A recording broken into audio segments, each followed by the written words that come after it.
Saya Elvis Ronald Sumanti. Saya di Suara Cita Edukasi.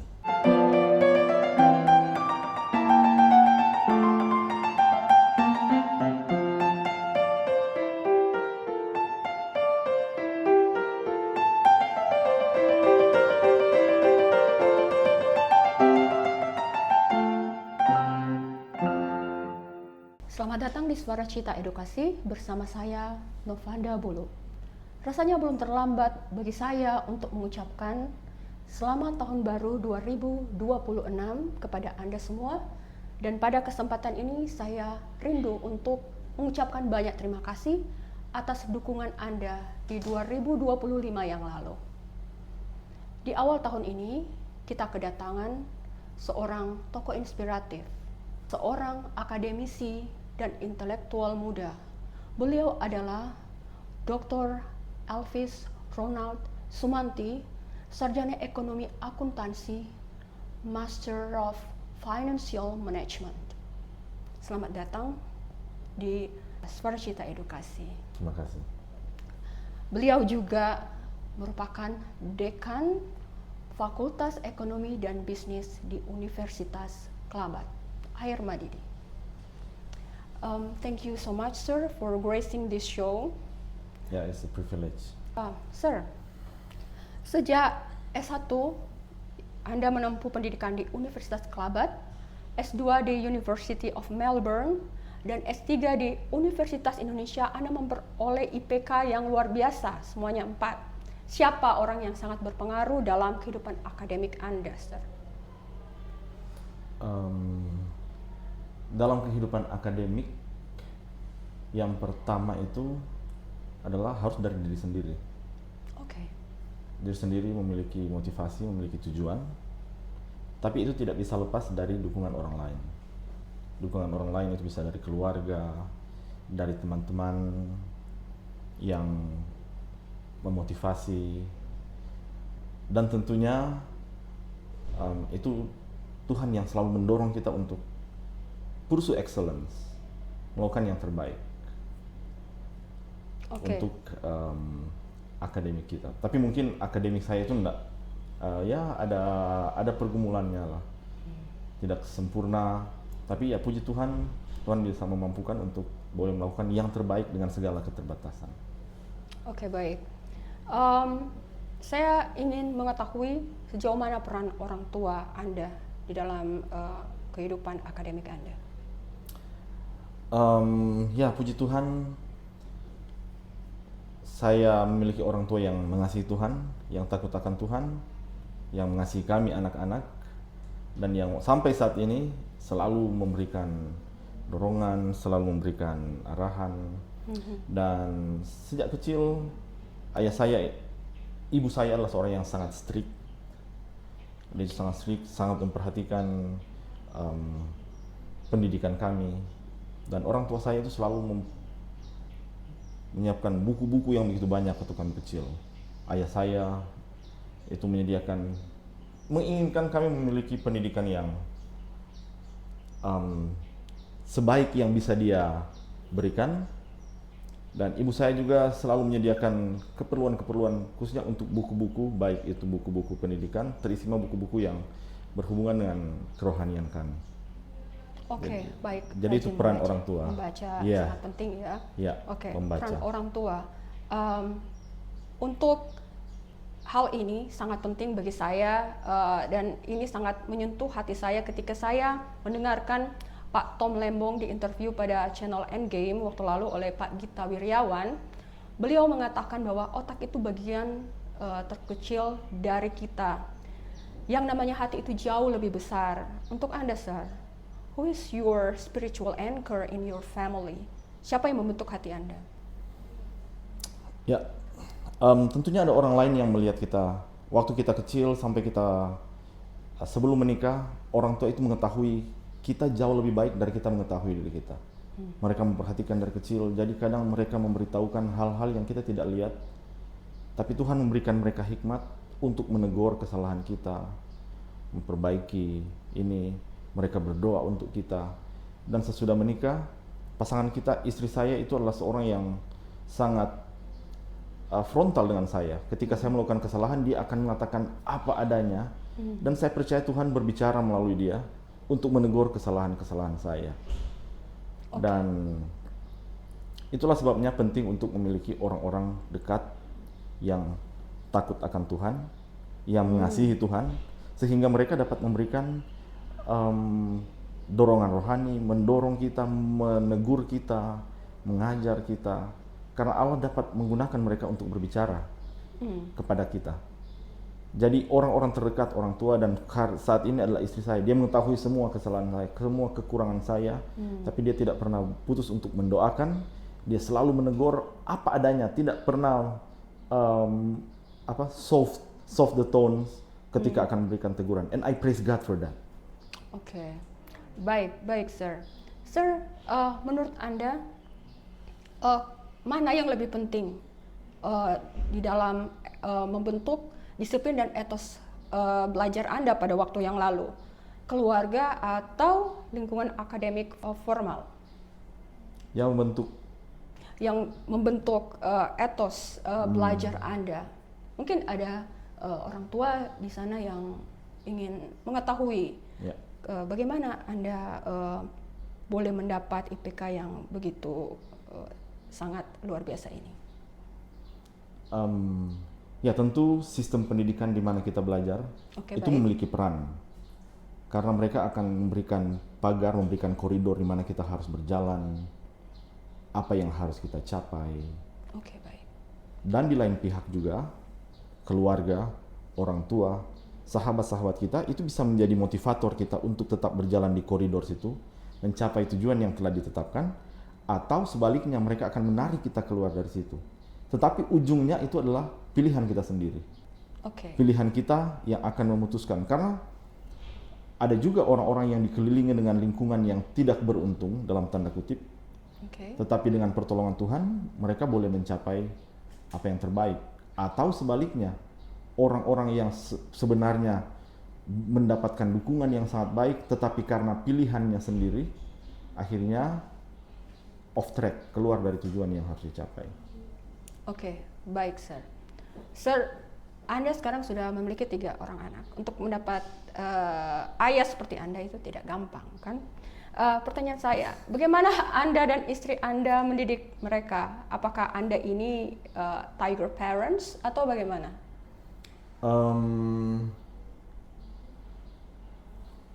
Ini pertanyaan yang sulit, karena kami belajar dari banyak kesalahan. Kami melihat kami sangat ideal. Kita harus buat seperti ini, buat seperti ini, buat seperti ini. Tapi di banyak kesempatan apa yang kita inginkan itu tidak tercapai. Dan kita menyadari bahwa kita membutuhkan Tuhan untuk membentuk anak-anak. Ya, ada banyak impian-impian kita yang terjadi tidak seperti yang kita harapkan.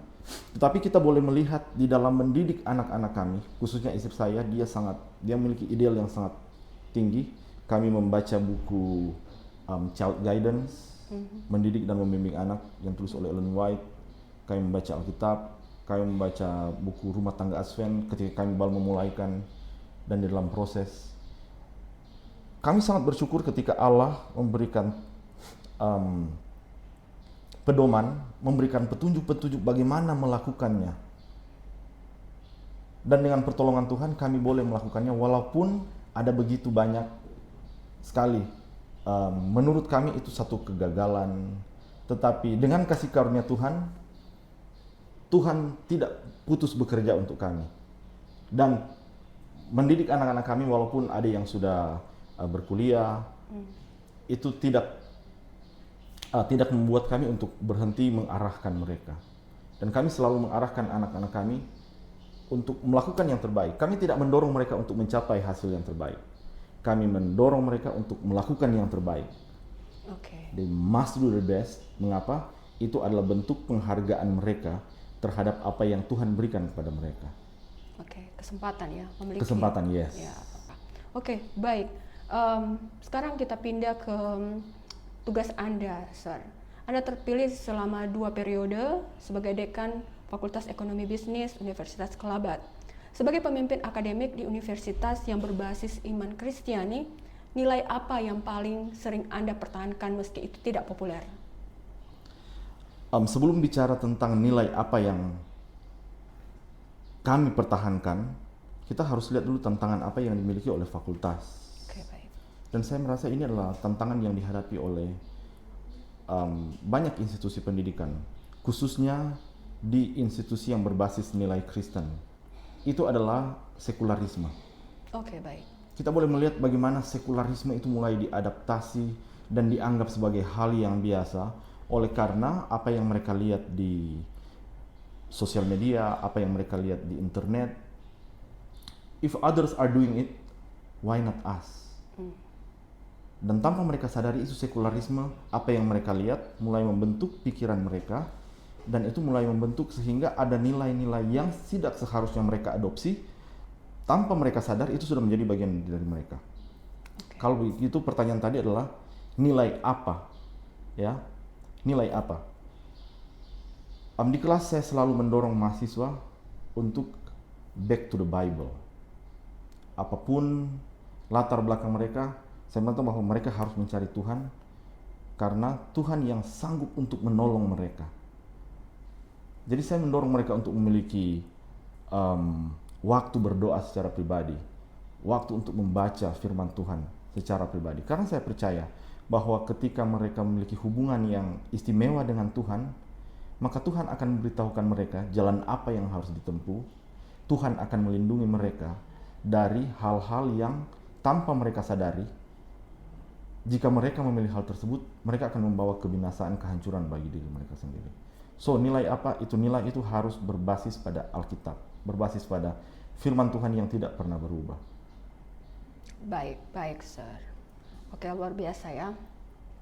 Saya juga teringat satu quotes yang luar biasa ini dari Ellen G. White ya. Bunyinya seperti ini: kebutuhan terbesar di dunia adalah kebutuhan akan manusia yang tidak dapat dibeli atau dijual. Manusia yang di lubuk hatinya tulus dan jujur. Manusia yang tidak takut menyebut dosa dengan nama sebenarnya. Manusia yang hati nuraninya setia pada tugas seperti jarum penunjuk arah ke kutub. Manusia yang akan membela kebenaran meskipun langit runtuh. Sir, apakah mungkin kita sebagai educator bisa mendidik mahasiswa atau saya siswa di sekolah itu menjadi manusia seperti ini, Sir? Yes. How? Jadi kalau pertanyaannya bisa, ya itu bisa. Tapi jangan lupa di universitas itu mereka hanya 4 tahun berada di sini paling. Okay. Ya, rata-rata itu 4 tahun ataupun kalau ada itu bisa lebih dari 4 tahun. Tapi itu mungkin. Ketika Allah mengatakannya, maka Dia akan melaksanakannya jika kita bekerja sama dengan Dia. Kita mungkin tidak akan menyelesaikannya dalam 4 tahun, tetapi kita bisa melepaskan fondasi-fondasi. Kita bisa memiliki dari Universitas Kelabat, khususnya Fakultas Ekonomi dan Bisnis. Ini adalah filosofi yang kami adopsi. Ini adalah bagian dari sistem pendidikan kami. Dan inilah yang salah satu yang menjadi tujuan kami, menghasilkan manusia-manusia yang seperti tadi, memiliki integritas. Tapi hal itu tidak dapat kami lakukan sendiri. Kami membutuhkan kuasa Tuhan untuk melakukannya. Jadi possible? Yes. Bagaimana? Ketika kita bekerja sama dengan Tuhan. Baik. Kalau saat ini, Sir, digitalisasi dan AI mengubah landscape dunia kerja, right? Inovasi apa yang fakultas Anda lakukan saat ini sehingga bisa menjadi pembeda dari universitas yang lain? Baik. Pertama tentang digitalisasi dan AI. Tentunya di fakultas kita itu akan mengadakan penyesuaian kurikulum. Okay. Tentunya penyesuaian kurikulum, menambah kompetensi mahasiswa. Tetapi, dan ini hal yang dilakukan oleh banyak institusi pendidikan. Tetapi ada satu hal yang mungkin menurut saya ini dapat menjadi pembeda, yaitu bagaimana kita menanamkan nilai kepada para mahasiswa. Nilai, oke, semua menggunakan digitalisasi, semua menggunakan AI. Tetapi ketika mereka memiliki mindset yang berbeda, mereka akan mendapatkan hasil yang berbeda. Mereka akan bekerja dengan motivasi yang berbeda. Contoh, apabila ada 2 mahasiswa melakukan ujian, dua-dua ingin mendapatkan nilai A. Dua-dua ingin mendapatkan nilai A. Yang satu ingin mendapatkan nilai A supaya dia bisa mendapatkan recognition dan seterusnya. Yang satu ingin mendapatkan nilai A karena dia ingin itu adalah ucapan syukurnya kepada Tuhan yang memberikan dia kesempatan melakukan yang terbaik. Dua-duanya mendapat nilai A, tapi dengan motivasi yang berbeda. Dampaknya itu akan sangat berbeda. Kita menggunakan digitalisasi, kita menggunakan AI, yes. Tapi orang yang menggunakan itu ketika mereka memiliki mentality yang selfless, bukan mementingkan diri, tapi bagaimana itu menggunakan digital, AI untuk kebaikan banyak orang, untuk kepentingan orang lain, supaya itu boleh menjadi berkat dan seterusnya, and that is going to make a huge difference. Jadi aku membuat yaitu nilai, Baik. value. Dan value itu kita berterima kasih kepada Tuhan ada di dalam firman Tuhan yang tidak pernah berubah. Circumstances change, ekonomi naik turun, perubahan itu begitu banyak, tetapi firman Tuhan tetap relevan, and I believe fakultas firman Tuhan itu tetap menjadi dasar fondasi dari semua pendidikan, dari semua penyusunan kurikulum, dari semua aktivitas yang dilakukan, dari semua program mahasiswa. It must be based on the Bible. That's it. Sir, Anda ini track record akademiknya seperti yang saya katakan tadi luar biasa. Bagaimana Anda menilai kegagalan, Sir? Bagaimana menilai kegagalan? Oh, let me tell you something. Nilai IPK saya itu tidak sempurna. Di S1 saya mendapat nilai outstanding.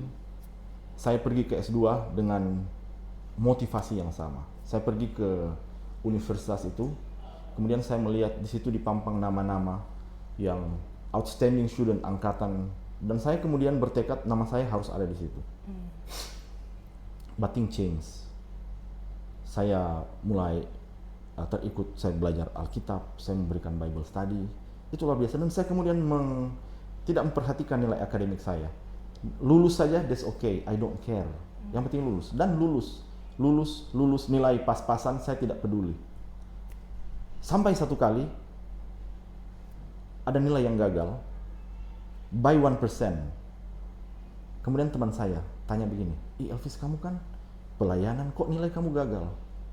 Kemudian saya mendapat satu bahwa ketika nilai akademik saya itu bermasalah, maka itu mempengaruhi persepsi orang tentang Tuhan. Saya memisahkan akademik dan pelayanan kepada Tuhan. Padahal Allah menginginkan kita itu harus excel di dalam semua bidang. And it changed my mind. Saya minta maaf Tuhan, saya akan next semester saya akan lakukan yang terbaik. Dan semester berikutnya saya tidak meninggalkan pelayanan, tapi saya kemudian lebih bersungguh-sungguh dalam pembelajaran saya. Saya mendapatkan nilai yang sangat baik.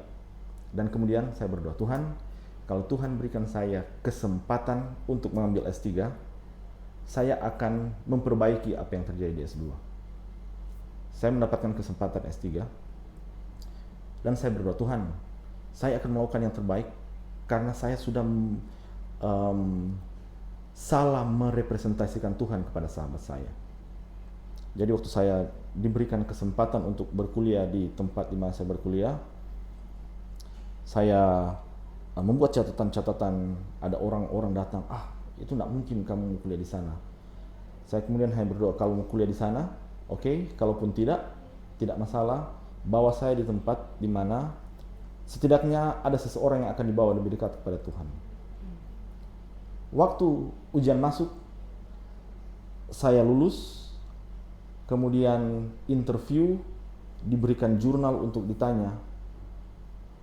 Saya tidak sempat mempersiapkan diri, jadi saya berdoa kalaupun ini adalah kesempatan hanya untuk memperkenalkan Tuhan kepada interviewer, tidak masalah. Waktu di dalam, saya tidak ditanya apa-apa terkait dengan materi yang harusnya saya ditanya. Mereka hanya bertanya dari mana, dari Unclub itu apa, dan seterusnya. Jadi sesudah selesai, saya tidak tahu apakah saya lulus atau tidak. Cut the story short, saya lulus, dan kemudian saya tulis di catatan saya ingin pendidikan ini diberikan untuk Tuhan. So I'll do my best. I will do my best supaya saya ada kesempatan untuk memberikan kesaksian tentang kemurahan Tuhan. Pendek kata, Tuhan melakukan hal-hal yang luar biasa. That's another story in another time. Saya boleh selesai. Saya diberikan kesempatan untuk berdiri di acara wisuda. Tapi karena itu hari Sabat, saya memutuskan untuk tidak pergi dan saya bertanya, kenapa saya Tuhan rubah di punya hari? Dan saya ingat doa saya bahwa ini pendidikan itu Tuhan punya. So I don't care apakah saya dapat penghargaan atau tidak. Saya sudah diberikan kesempatan, tapi saya tidak mendapatkannya, and that belongs to God. That's it. Oke, luar biasa, Sir. Oke, the last. Saya tertarik dengan profil WA Anda. Let His glory shine while mine grows dim. Apa arti kalimat ini bagi Anda? Ini berawal dari tahun 2007. Ya, 2007. Saya sementara duduk, saya membaca Alkitab. Kemudian ada satu ayat di Yohanes 20. Yesus mengetahui tujuan hidupnya, dan kemudian saya mempelajari tentang kehidupan Yesus. Wow, this is powerful. Kehidupan Yesus adalah semua itu Tuhan punya. Itu mengubah cara memandang. Itu mengubah cara saya memandang, itu mengubah tujuan hidup saya. Dan ketika cara memandang saya diubah, maka segala sesuatu yang saya lakukan itu berubah. Jadi ever since, sejak saat itu, apapun yang saya buat, saya akan tanya Tuhan, ini akan membawa kemuliaan bagi Tuhan atau enggak? Kalau enggak, just fail it. Just fail it. Tapi kalau membawa kemuliaan sama Tuhan, then bless it. Bless it. Jadi ketika saya let His glory shines brighter, semua kemuliaan Tuhan, I really mean it. Di dalam semua yang kita buat, semua orang itu melihat Tuhan, dan kita itu semakin hilang. So, ketika ditanya tentang pendidikan, the only thing that I can boast, satu-satunya yang saya banggakan itulah kegagalan saya, tidak melakukan yang terbaik. Dan ketika ada pencapaian, it all belongs to God. Oke, baik, Sir. Thank you so much for your time.